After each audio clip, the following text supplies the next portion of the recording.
صل على سيدنا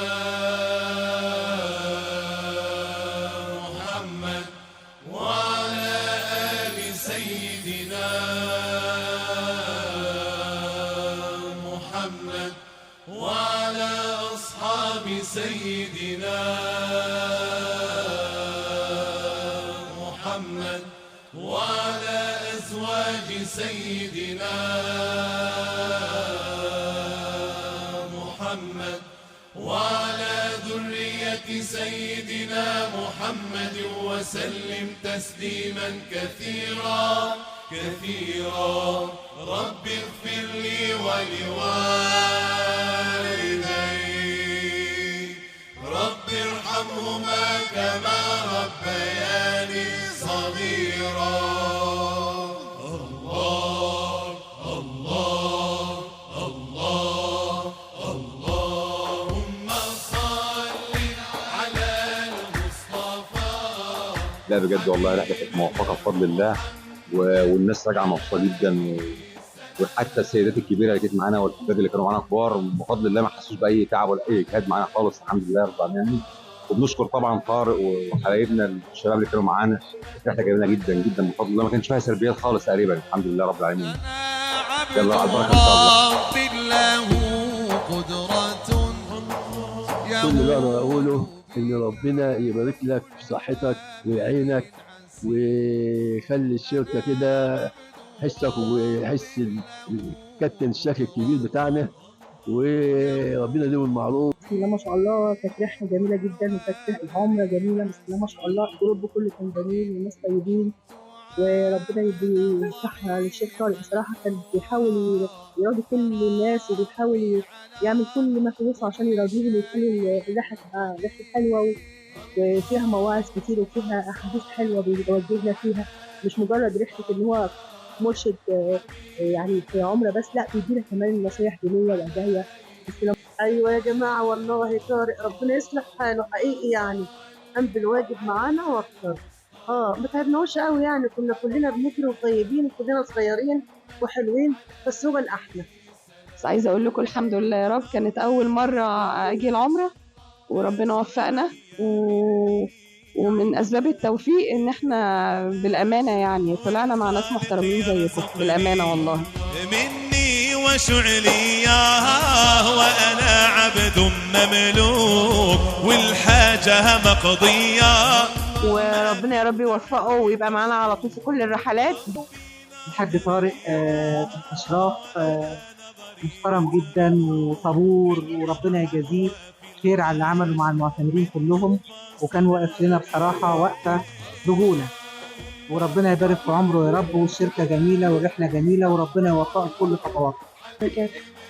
ان شاء الله دي اول مره اطلع عمره، والحمد لله ربنا يجازيهم خير، والشركه عملت اللي عليها الحمد لله، وان شاء الله مش هتكون المره الاخيره باذن الله. ربنا يجزيكم كل خير. بعت لنا حته مشرف سكره الحاج طارق، بصراحه خلينا مش عايزين اي حاجه، وخدمه لكل الحجاج والمعتمرين. والله ربنا يكرمهم يا رب ويكرمكم ويرفع من شأن الشركه. الأستاذ طارق بصراحة رحلته ممتازة جدا جدا جدا جدا، بتكلم بجد يعني أنا لسه طالعة من عمرة ومش هكذب عشان عمرتي ما تروحش. وبسم الله ما شاء الله تعب جامد، وحتى العجزان بقى يمسكهم وما يسيبهمش، والحاجة راكبة كرسي بقى منحنى عليها يعني خالص وسط. بسم الله ما شاء الله رحلة جميلة وجزاكم الله خير، وربنا يجعلها في حسنات إن شاء الله. ونشكر الحاج أسامة على المشرف الجميل اللي بعته لنا ده. وانصح أي حد يطلع مع أسامة يقول له أنا عايز أطلع مع طارق البكري. بأمانة مشرف تعب مع الرحلة كلها. يعني قبل اي حاجه هبدا بشكر الاستاذ طارق على اللي عمله معايا في ظروف، يعني كان هي ظروف صعبه، والاستاذ طارق واقف جنبي وقفه كبيره جدا جدا جدا، ما اقدرش يعني اعوضه عن اللي عمله معايا. ربنا يكرمه يا رب ويصلح حاله. ثانيا بقى الرحله ما شاء الله، يعني المجموعه اللي في الرحله في منتهى الجمال، كلهم ناس متعاونه، مفيش حد حتى لو شافونا في الشارع واحنا ما مفيش علاقه سابقه، ومع ذلك ما شاء الله بيقدموا لنا كل الخدمات اللي يشوفوا ان احنا محتاجينها. احنا بنشكر الرحله الشركه بسم الله ما شاء الله. احنا ما طلعناش معاها او مره واحده، دي رابع مره نطلع معاها. رحلة كانت جميلة، ويا رب تعود تاني وتاني يا رب إن شاء الله. نشكر الأستاذ طارق. أحب أشكر شركة افيلابل جدا على العمرة المميزة دي. أنا أول مرة يعني أطلع عمرة ومبسوطة جدا والحمد لله كانت عمرة موفقة وحلوة وخفيفة، والناس اللي فيها كانت ناس محترمة بصراحة والله بجد، وبيساعدونا في كل حاجة والله. إذا كان الناس اللي معانا والله حضرتك أستاذ طارق يعني بجد والله بجد من قلبي ربنا يبارك لك على الطريقة والمتعاون اللي فينا والمعلومات اللي بتقولها لنا. ربنا يبارك لك ويجازيك خير يا رب، وإن شاء الله مش آخر عمرة والله بإذن الله. احنا السنة دي طلعنا مع شركة افيلابل، بس مش أول مرة، دي تاني مرة أطلع معاهم، وهي شركة محترمة. كانت رحلة موفقة وربنا يتقبل مننا كلنا بإذن الله.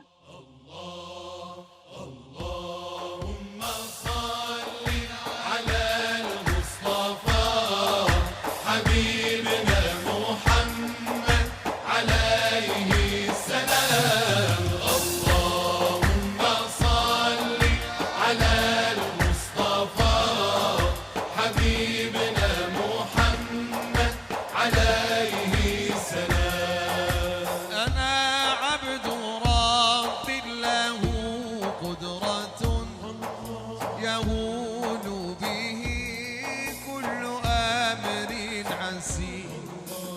أنا عبد رب له قدرة يهون به كل أمر عسير. فإن كنت عبدا ضعيف القوى فربي على كل شيء قدير. اللهم صل على المصطفى حبيبنا محمد عليه السلام. اللهم صل على المصطفى حبيبنا محمد عليه السلام. أنا مالي فيهاش شعلية مني أقلق من رزقي لاش والخالق يرزق.